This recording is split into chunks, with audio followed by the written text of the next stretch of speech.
What's going on YouTube? Tim back again with another great video. Today's video, we're going to talk about making 500 horsepower in a Civic Type R, what the recipe will be. Hopefully, we haven't been to the dyno yet. That's going to be the next video. But hopefully, with this setup, we'll reach that 500 horsepower. All right, so let's get into it. So this video is just going to go over everything that you can do and everything that you'll need to do to make 500-ish horsepower out of a Type R. And this is, I've been through a couple different parts. I've done a bunch of research. I think that this is the easiest and not the most cost-effective, but the right way of doing things. Good quality parts. Do it once the first time, or do it right the first time. So I'm going to go over, like I said, I'm going to go over how much it cost and what parts I went with, and maybe give you guys some recommendations on other stuff you can do instead of what I bought, maybe to save a little bit. But again, I'm a big believer in doing it right the first time. All right, so if you have a Type R, you just bought a Type R and you say, hey, I want to modify this. We're going to go through everything that you need to do in order to make power and make it safely.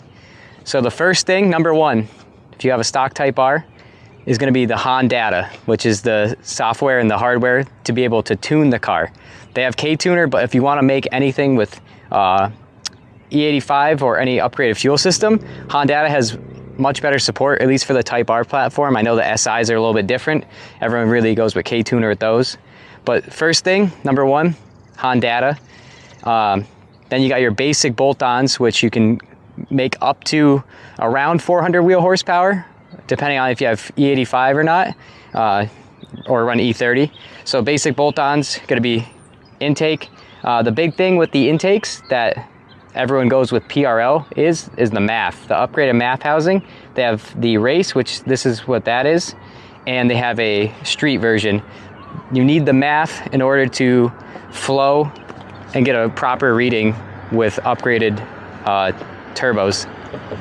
So moving on from the intake, we got this is the PRL titanium inlet. It's not 100% necessary for making power, but titanium has a better heat properties than the stock one. The stock one's cast, and so obviously the titanium is better with heat, and it's a bigger diameter too, so it's good for airflow for the turbo. At the same time, RV6, which I'll get into that, is the turbo I'm running, but they're coming out with a new inlet pipe and a anti-surge housing for the turbo, because the turbo's a lot bigger than the stock one.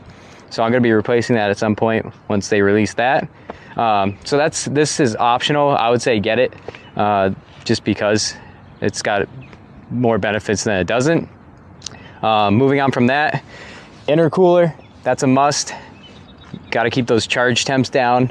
That's a PRL intercooler. There's plenty of options. Some say that the PRL is only good for a certain amount of power. There's definitely some good options. People run the Mishimoto. There's a couple other ones that are better for the track too, with I forgot the design, but it's a different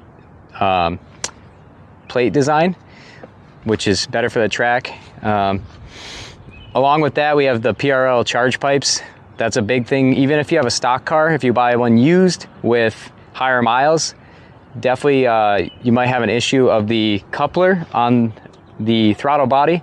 The stock ones always split and crack, and then people have boost leaks, but that's a common problem with these cars. So with that, the last thing for full bolt-on is a downpipe. Now, it's hard to find catless downpipes. I live in Massachusetts, so I went with the PRL 5-inch catted downpipe. Big sport cat, but it does pass Massachusetts state inspection for emissions, so that's why I went with that. And like I said, it's a 5-inch section. The pipe's not 5-inch, it's all 3-inch, but the cat section's 5, so it flows really well. Good for making power. So the next thing we're going to talk about is exhaust systems. I've had about 5 on this car, and the biggest thing, if you want to make power and stay quiet, is to upgrade the front pipe and leave the stock cat back. The front pipe, I believe at one section, chokes down to under 2 inches of inside diameter, so that's a big choke point for making any sort of power. I think that's a good upgrade. Right now I'm running the thermal R&D exhaust. It's full 3-inch from the front to the back. We got a resonator and a muffler section.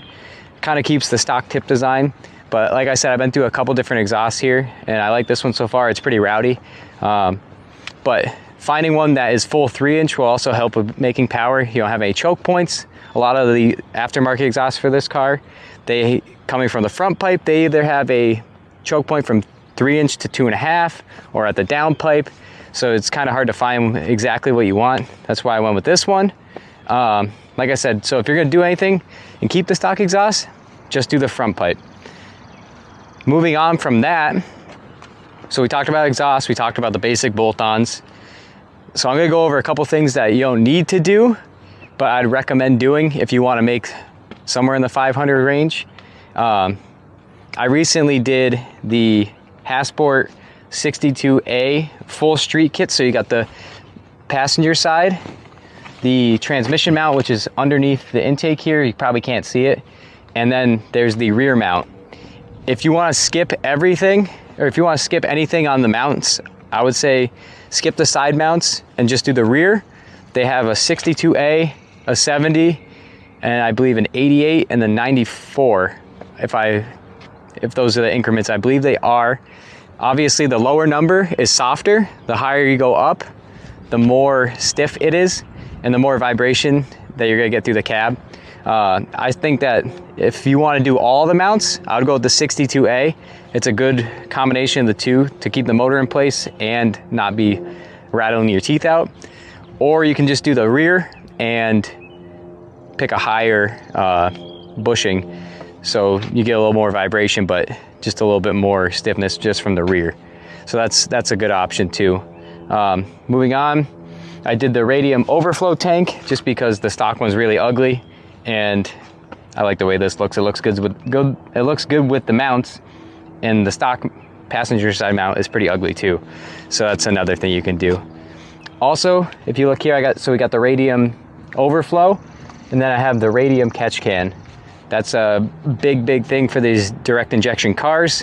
Keep the valves clean.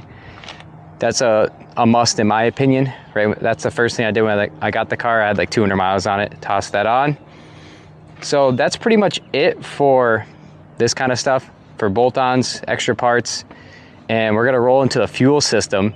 And this is where it gets important. This is where you wanna choose good parts. You don't wanna be messing around, because leaning out or having fuel issues when you're trying to make power is a no-no.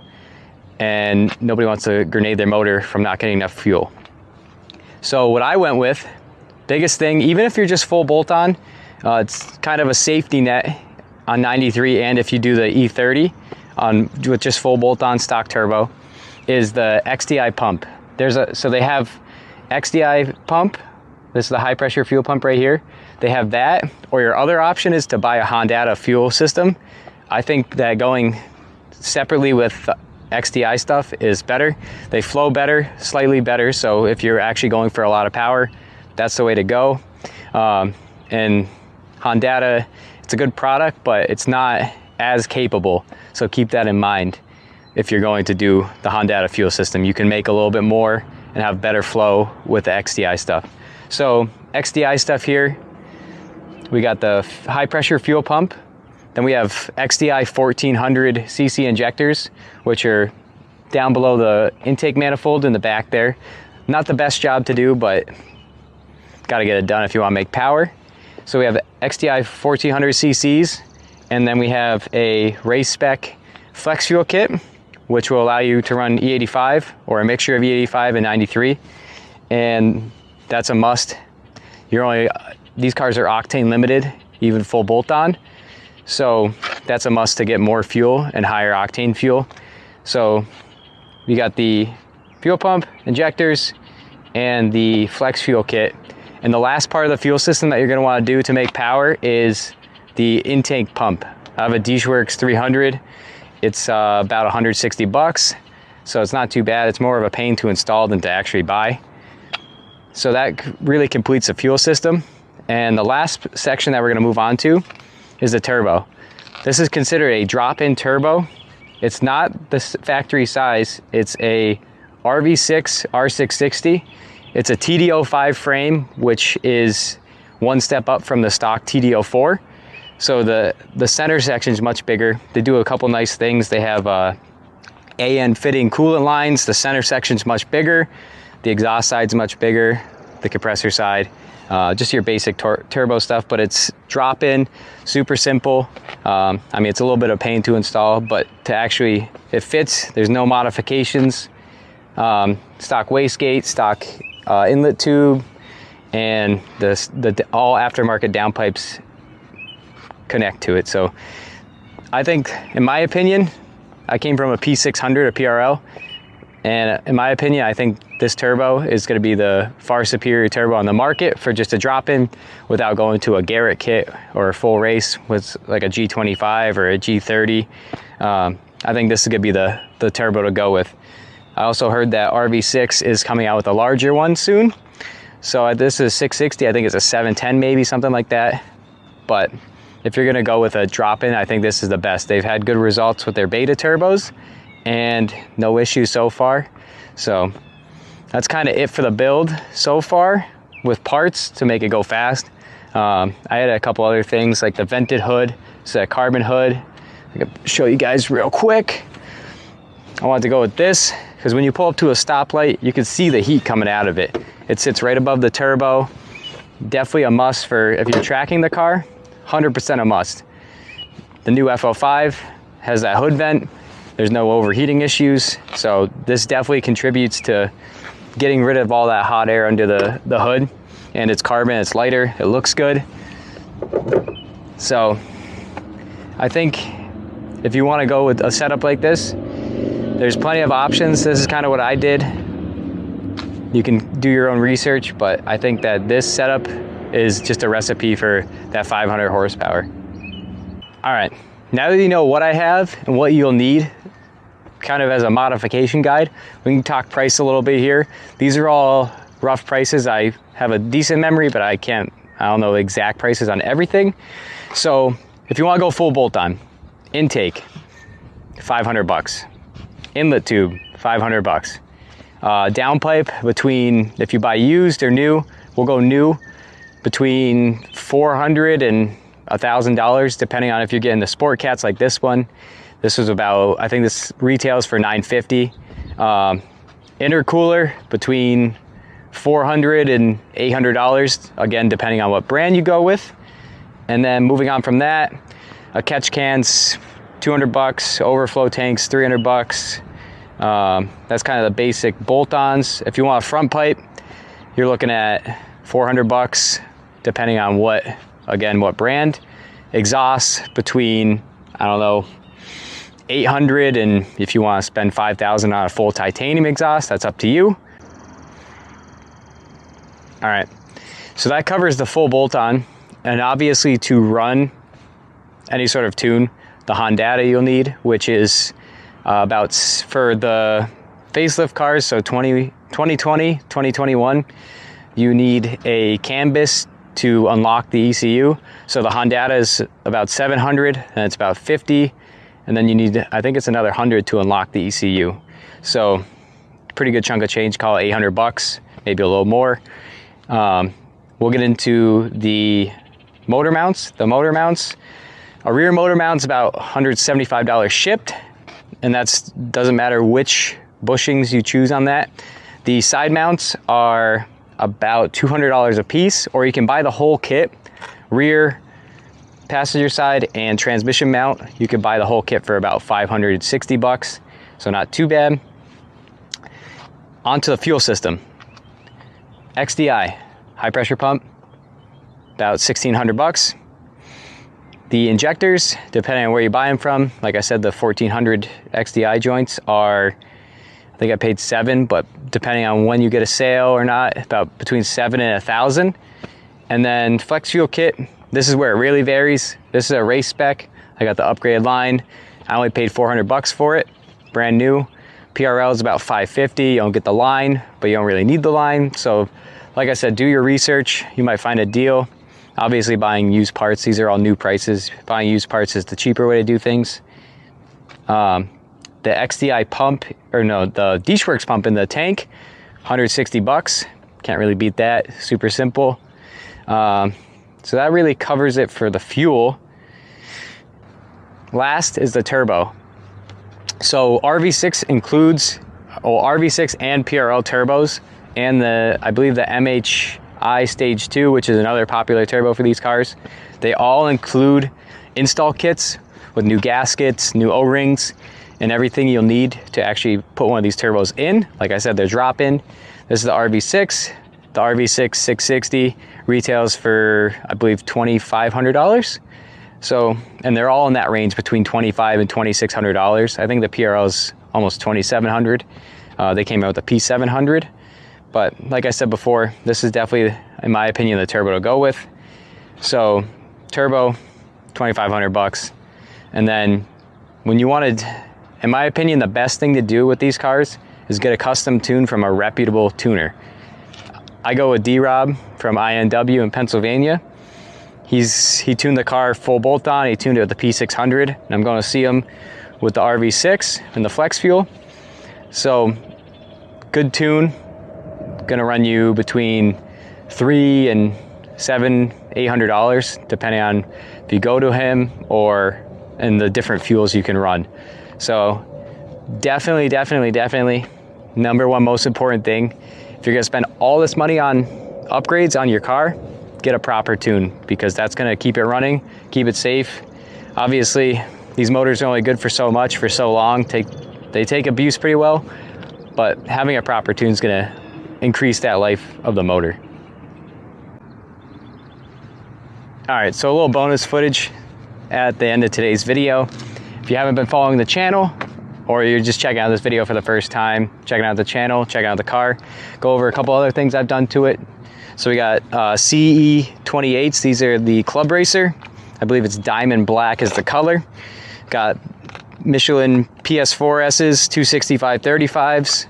I got Sukaban design rock guards. They're not really mud flaps, but these things throw rocks, so protect the paint a little bit. I'm running Swift lowering springs. That's a must. I think they're perfect.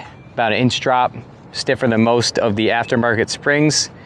Kind of pick your poison with that. You retain all the factory dampening settings and drive modes. If you want to come back around here, you can see you got those flaps. They're nothing crazy, just a little something to protect the paint. On the back, we have the Carouse design aero flap on the factory wing. Nice little addition. I think it gives it a little bit of height, a little more aggressiveness. Something I do to all my hatchbacks that I've ever owned. Little rear wiper delete, kill all wipers, except the front ones, you need those. I think it looks aesthetically pleasing without the wiper. I've never used one in my life, so to each their own. I got the matching black chrome Civic badge. It matches the Type R. The stock one is chrome for whatever reason. I don't know why, but I think that looks much better. What else do we got? That's pretty much it for the outside. On the inside, the biggest thing is the C80 shifter. That's car's a little bit messy, but the C80 shifter is a must. I gotta get a shifter plate to cover the hole.